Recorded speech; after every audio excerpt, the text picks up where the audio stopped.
Amerika n'Ubushinwa ni ibihugu bibiri bidasanzwe mu iterambere ndetse navyo bihugu gushika kuno munsi abantu benshi bakemanga yuko ari byo nyirabayazana bikiza ca coronavirus kiho gisasika inganda hirya no hino ku isi ndetse no muri bino bihugu nubwo igihugu c'Ubushinwa kiza kisa nk'iko kiratera intambwe ari igihugu ca Amerika coco tubona yuko ibitigiri biguma vyiyongera tugiye kuraba uruhara rwa bino bihugu mbega amajambo bagiye baterana avuze iki kuba yarateje bino vyago vya coronavirus gushika kuno munsi ubona yuko n'intambwe Afrika iri kiratera isa niko idindizwa na bino bihugu bikamaze no gusaba ugire subscribe kuri channel YouTube yacu Ivyago TV naho uja munsi ya video hari ahantu handitse Ivyago TV imbere yaho urabona ahantu handitse subscribe cyangwa se abone hanyuma wemeze hanyuma uja kugakengera naho wemeze kugira ngo uzohora ubona ibiganiro tugenda tugutegura kandi tugushikiriza kandi tukabiguha ku mwanya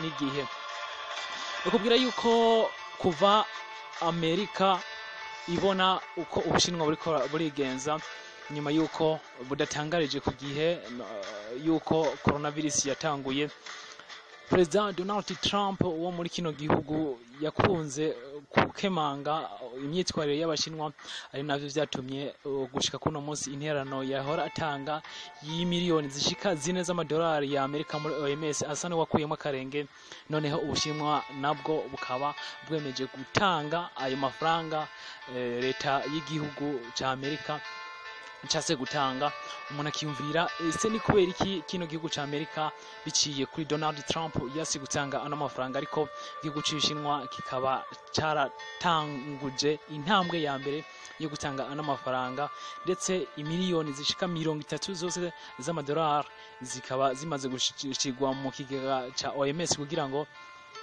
noneho ikiza ca coronavirus kibashe kugwanwa nakubwira yuko uguterana amajambo byatanguye kuva kera nubwo bisa n'ibitariko vyibonekeza neza cyane aho mu ntango mu mpera z'ukwa mbere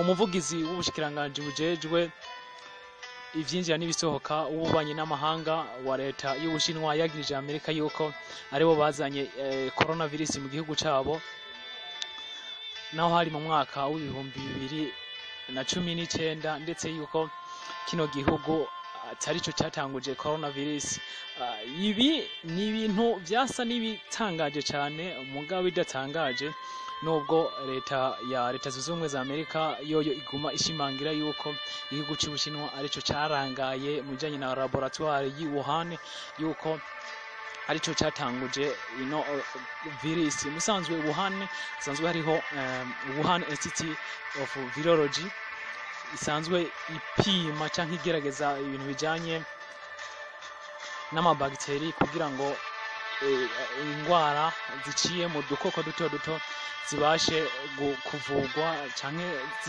zikira aribwo bashimangira yuko ariho cavuye ariko ku bw'intambwe z'ubuvuzi ntabwo zirerekana neza na neza nimba koko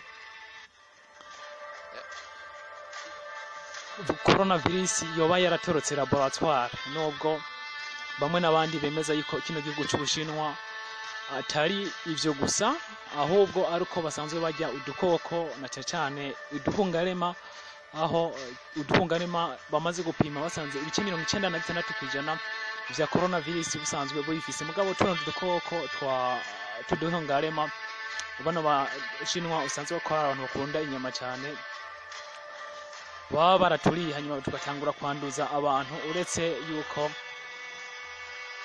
n'ubu tagikoko n'ubu twavuga yuko cemeza yuko arico ca gitera coronavirus mugabo ice 99% bakaba 96% bapimye utwo duhungarema akaba barasanzemwe iyo virus gusa tuduhungarema tukaduse immunity idasanzwe yaho bigoye yuko gupfa kandi tukabanjanye kuyigendana igihe kinini mugabo gushika ubuvuzi bwerekana yuko coronavirus iva mu bikoko hanyuma ikandukira mu bantu kandi ariyo yavuye tugiye mu mpera z'ukwa mbere Wilborose umwe mu munyamabanga mukuru ivy'ubutunzi muri Leta Zunze Ubumwe za Amerika yavuze yuko kuba ubushinwa bwafatanye na coronavirus noneho ari intambwe niniya kuri leta zunze ubumwe za Amerika kuko izobasha guca kure kubijanye n'ubutunzi kino gihugu bimwe n'ibindi vyatanguye gukemangwa yuko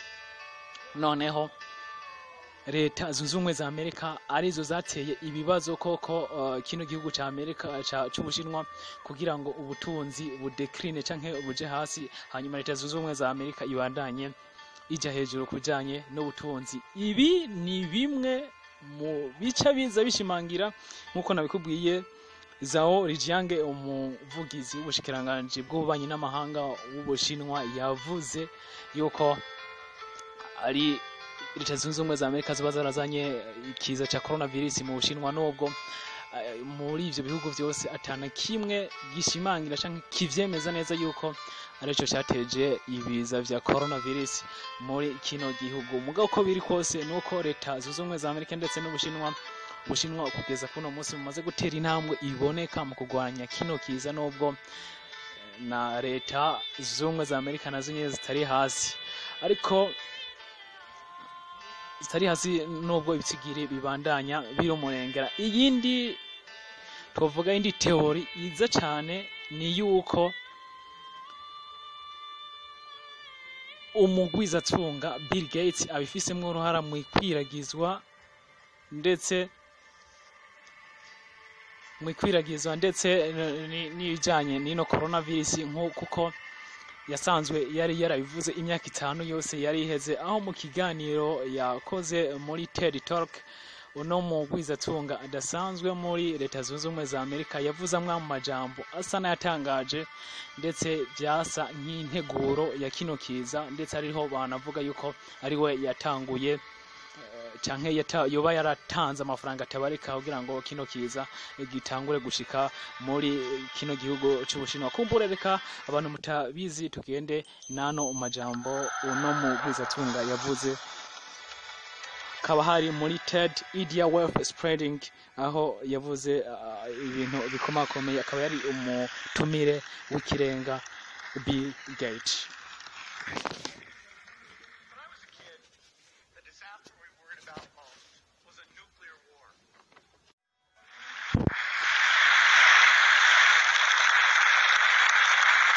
Afise akagunguru yagerageje kwerekana yuko abantu bakwiye kwizigamira. Mu gihe nari umwana icyari giteye ubwoba cyane yari intambara z'intwaro za kirimbuzi. Niyo mpamvu dufise akagunguru ngaho twabikora ifungurwa no twabikamo ifungurwa n'amazi. Igihe byaba ngombwa twaramanuka hasi kugira ngo tubashe kufungura muri aka gafunguro tukajya tukanwa tumwe mu mfungwa za muri kino kigunguru. Uyu munsi ikiza kimwe kibi ntikikiri muri arme nucléaire ahubwo ubu kimeze uko mu gihe hari ikintu gishobora kwica miliyoni zirenga 10 mu mwaka 10 iki ni kiza ca infection za virus gisumba intambara za misile ahubwo na microbe. Kuri ivyo hari ingingo imwe twabitse amafaranga mu bitwaro vya kirimbuzi aho gushira amafaranga ku Kuva twagarika ibiza. Nitwiteguye namba ku kiza kigiye kuza reka turabe Ebola ndahekeka ko mwese mu bisoma mu binyamakuru ukungene haba ihiganwa Tenda bikwirikirana neza nubwo dutegerezwa kuraba neza uko turandurana nkuko turaba iyo tuvuye niyo tuje. Ikibazo suko hari systeme tutakoze neza, ikibazo nuko ata systeme twari dufise ko na gato, nuko hari ivyo tutari dufise ko utugingo. Ntidufise akagwi kiga ibijanye n'ibiza, hari ikintu kitugiye kugenda tugira ngo icyo twakoze tukabona uko iyi ngwara yari imeze nuko yakwiragira. Gusa hari ibiharuro twabikora ku mpapuro ntabwo ntabimenya imbere, ndetse hari n'abatavyitayeho. Ntabwo twari dufise abaganga bari biteguye, abaganga batagira imbibe bakoze nk'abitanga nk'uko umukiza we should have been getting the thousands of workers in at treatment approaches. No one to look at the diagnostics, no one to figure out what tools should be used. As an example, we could have taken the blood of survivors, processed it, and put that plasma back in people to protect them. But that was never tried. So there was a lot that was missing. And these things are really a global failure. kuko mubiza nk'ibi ntabwo twari dufise abaganga biteguye, kuko mubiza nk'ibi twari twe gutanga abakozi benshi mu batabazi. Aha ni hamwe habaye OMS niyo ibaba ikwiye kubona ivyibiza, ariko ntaco bakoze. Hari akagwi kaba epidemiologique kari kiteguye kugenda, ariko kari karagiye gusa nyene vyari vy'amafilimi ya Hollywood. Esheke yo kwitegura twagize vyari bikwiye kuduha inguvu yo kwitegurira akaranda kazoza kizosubira kuri iyo niyo Ebola, kandi kazosumba kure niyo Ebola. Kandi kibi, reka turabe abarenga 10,000 barapfuye, kandi bose bari muri Afrika y'uburengero. Hari inzitizi zitatu zatumye kidakwiragira cyane. Hari abaganga benshi barabonye abagwayi barabakingira. Icya kabiri yari uburyo iyi virusi yari imeze. Ebola ntiyandurira mu muyaga, ariko abantu baragwaye. Icya gatatu nuko itagiye mu bisagara vyinshi. Yabaye amahirwe manini iyo ikaja mu bisagara abapfa amahirwe abapfa bari kuba benshi gusumba. Turavyibaza gripe zafashe isi yose zahitanye abantu hafi miliyoni 30. Iki ni ikibazo kinini. Bikwiye kuduha inguvu yo kwitegurira akaranda kazoza. Hari inzitizi zitatu zatumye kidakwiragira. Hari abaganga benshi bari bafise ubunararibonye mu mwuga. Hari uburyo iyi virusi yari imeze. Ebola ntiyandurira mu muyaga. Icya gatatu nuko itanduriye mu bisagara. Aha kumbure mushobora kubiyumvira akantu mugerageje kuraba nino coronavirus uko yagiye igenda, nuko ino coronavirus yatanguriye mu gisagara ca Wuhan. Byari byoroshe yuko ino virusi ikwiragira mu bantu benshi, kandi yashobora noneho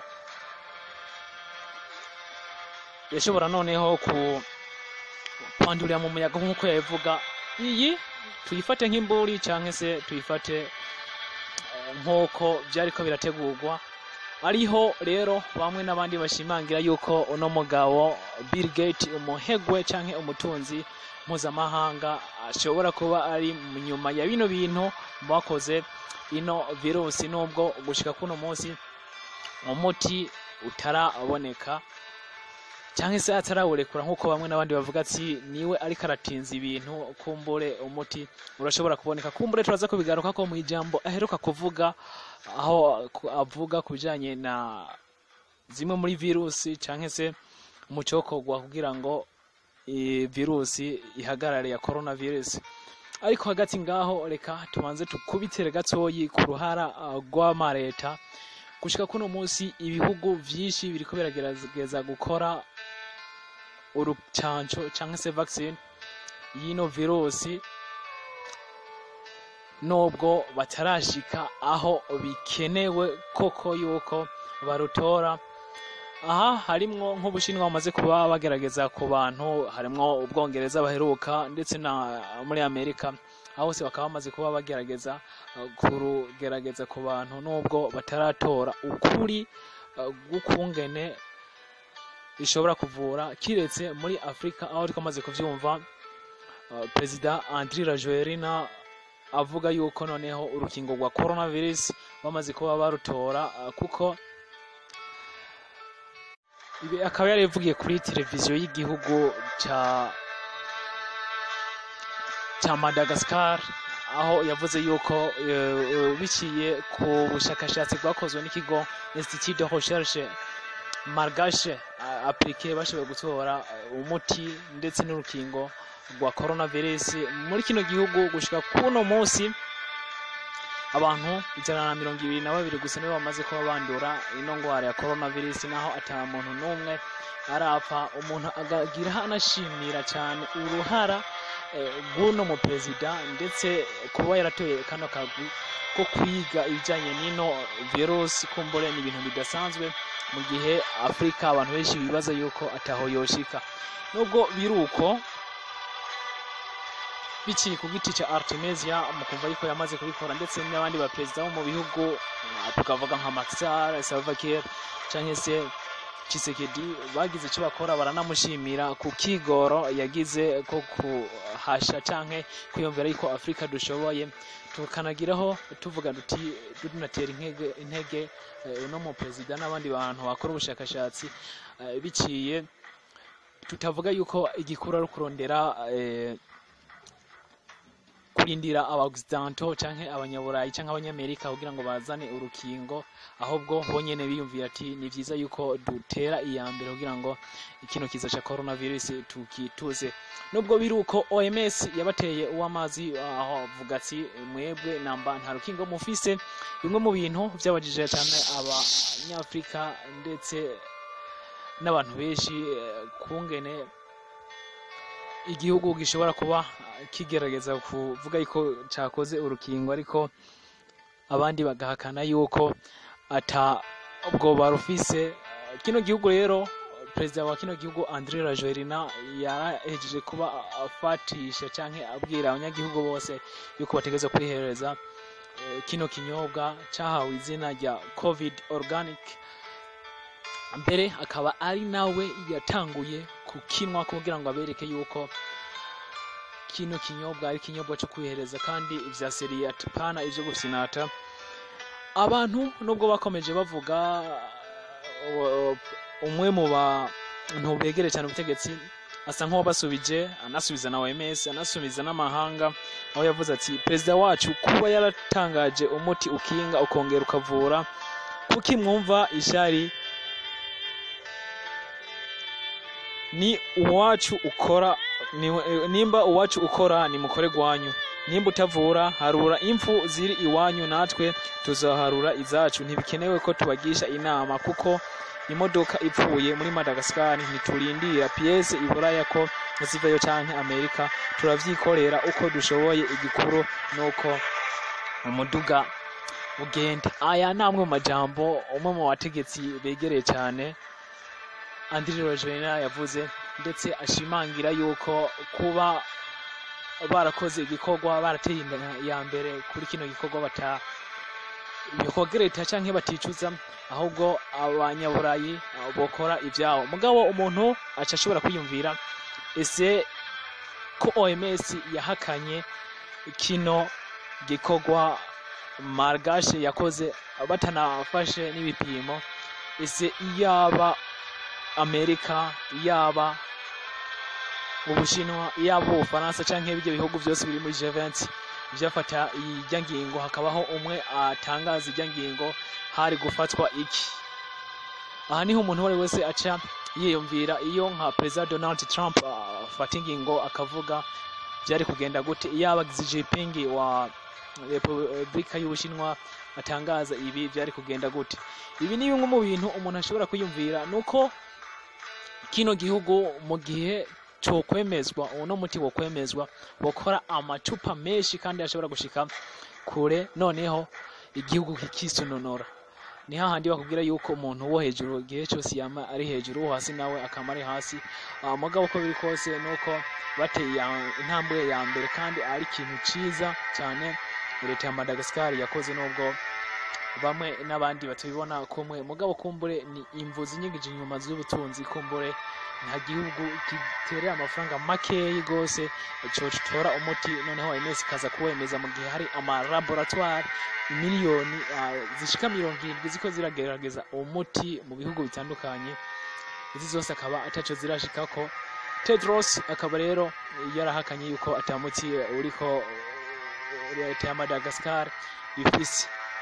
Kumbure aha niho duca tunahera tunavuga kubijanye n'intambwe leta ya Amerika canke intambwe leta y'Ubushinwa ikirakora mu gihe leta ya Amerika nayo gushika kuno munsi itaremeza kuvyerekeye kino kiza canke kuvyerekeye vaccine canke urukingo rw'ino ngwara ya coronavirus nimba koko barayitoye canke Ubushinwa, ndetse nubwo bagerageje ku bantu ntabwo runo rukingo ruratora. Reka tugaruke gatoyi kumwe mu batunzi bakunze kwagirizwa yuko ari mu bateye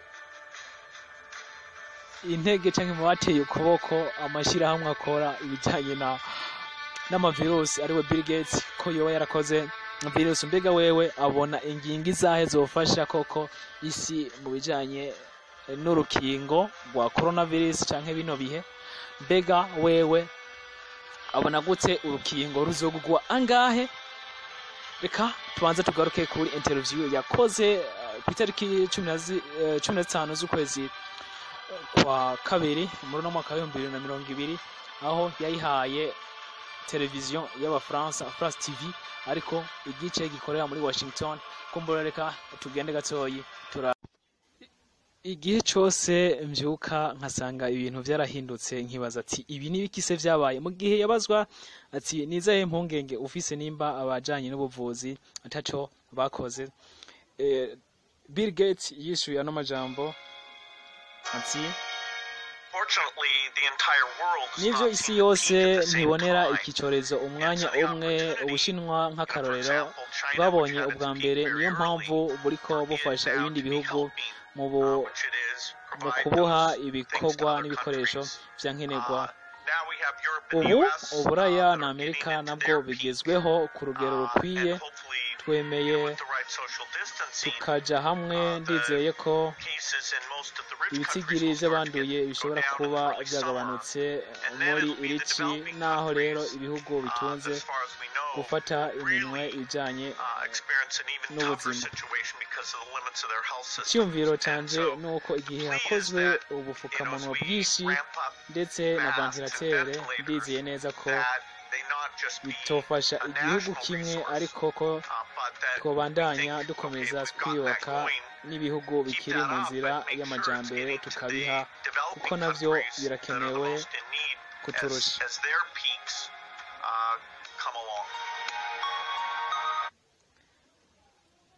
Mu gihe naho yabazwa nimba ibigo vyigenga nk'ikigo ca Microsoft nimba ataco kizoronka mu bijanye na kino kiza ca coronavirus, Bill Gates nuko yishuye ati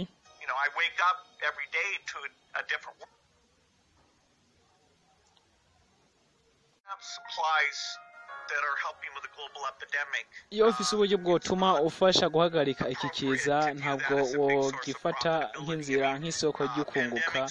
Niyo mpamvu mvuga nibiza biza gake wanashima, ariko inyuma y'ibi ndizera ivyo navuze muri 2015, ariko abakora uru rukingo mu ntumbero yo kwirinda, ndibaza ko ibi vyari mu gukorwa, ariko abakora uru rukingo ndibaza ntibazogurisha amafaranga menshi, kuko ingingo fatiro z'urugwemeza ubu ziratandukanye.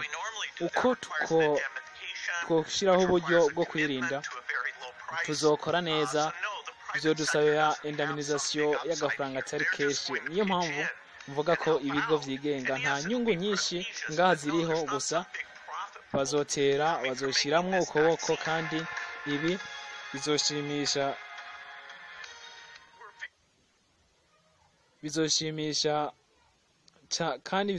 ariko nta nyungu nini bizokura mu gikorwa no mu gikorwa rya runo rukingo. Mu gihe yabazwa naho amafaranga abona yo kuri runo rukingo, Bill Gates yishuye n'amajambo ati turajavyiyumvira, ndakeka ko mu mwaka tuzamenya ayo twokorera ko haba hagati ya miliyoni 2 canke 8 z'amadolari y'Amerika kuri urukingo, ariko hari izindi mvo zo kwivura, uburyo twoshiramwo yaba amantikoro n'ibindi. turiko turaba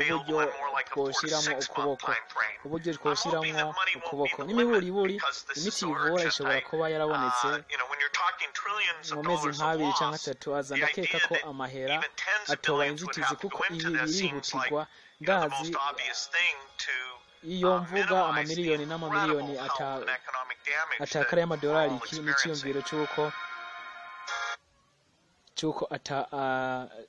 icyumviro cy'uko amamiliyari yarakwiye gushyira muri kino gikorwa mu ntumbero yo kugabanya ivyo kononekara haba mu butunzi canke mu bijanye n'amagara y'abantu. Abazwa nimba Amerika ariyo ikwiye gufata iya mbere mu gukinga canke mu runo rukingo, Bill Gates yishuye ano majambo ati The US has to, think about, are we, shutting ourselves off from the rest of the world? Are we Leta zunze ubumwe za Amerika ikwiye kwibaza niba ikwiye kwishyira hamwe kwa yonyene canke naho igafatanya n'ayandi maleta n'intwaro nka Anthony Fauci. Hari abahanga cyane ngaho muri Leta zunze ubumwe za Amerika nka Anthony Fauci twaraganiye, arambwira ati nihe twari dukwiye kuguma gushinja amahinguriro,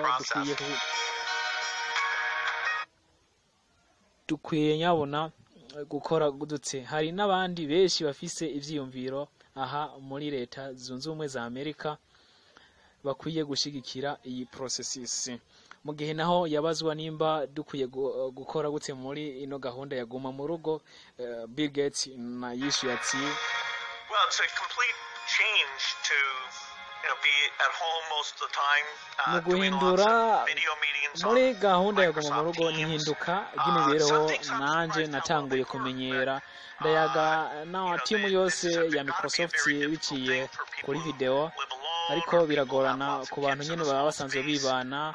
Ariko ibi ntivyari kwiye kubuza yuko dutera canke twibagira izindi ngwara nka VIH canke malaria, kuko nazo zifise inguvu zikomeye aho kuguma dushira inguvu gusa muri coronavirus. Until we get on top of this, we won't be able to do those trials, and those health systems will be completely overwhelmed. Ibi ni bimwe mu bintu umuntu ashobora kwibazaho nimba koko tugiye kukira kino kiza ca coronavirus. Mugabe intambwe ya mbere dukwiye gutera ni hagati yanyu, hagati yanje, tukirinda kuja hamwe n'abandi, tugakaraba amazi n'intoki kugira ngo tubashe gukingira ino ngwara nkuko abaganga babivuga. Mumvise yuko amahanga canke se ibindi bihugu ndetse twagerageje guca hirya no hino kubijanye na kino kiza iyo cavuye, yaba abavuga mbega bafise ifatiro. Nize yuko mwashoboye gutahura vyinshi wanashima,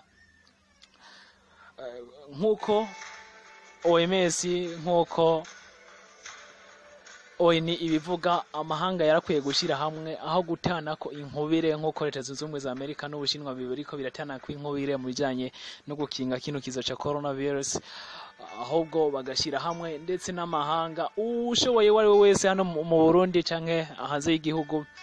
Bikenewe yuko ukoresha imiti gakondo canke imiti idasaba ikari y'abazungu. Singomba yuko tuzorindira yuko imiti y'abazungu ari izoza gukiza kino kigwara ca coronavirus kano karanda katanguye, ahubwo twebwe ubwacu abanyafrika dukwiye gukoresha imiti y'iwacu, kuko nabo bakoresha ino miti y'iwacu bakabasha gukuramwo ijya yindi miti, hanyuma tukazoyigura nkuko mwamaze kuvyumva. Imiliyoni 2 canke 8 nizo we yifuza yuko runo rukingo rwagurwa kugira ngo babashe gukiza ibino bihugu nkuko Bill Gates yejeje kubivuga. Kombore si ibihugu byose bizoronka ayo mafaranga imiliyoni 2 canke 8 z'amadolari ya Amerika, ahubwo dukwiye gufata iya mbere nk'ibihugu vyacu tukirinda, kuko runo rukingo ntiruzoza ruri mu muco, kuko abayiteguye bo barazi impamvu. Kuko nubwo bitaremezwa, umuntu ntiyoshira ubwoba yuko koko atabayiteguye, ahubwo dukwiye kwirinda bimwe by'akarorero. Reka ndagusabira ugire subscribe kuri channel YouTube yacu ya ivyacu TV, ndanagusaba usangize ino video nimba yagushimishije, ugire dislike nimba utaryohewe, cyangwa ugire like nimba waryohewe. Navyo biba bikenewe. Mugire ibihe vyiza.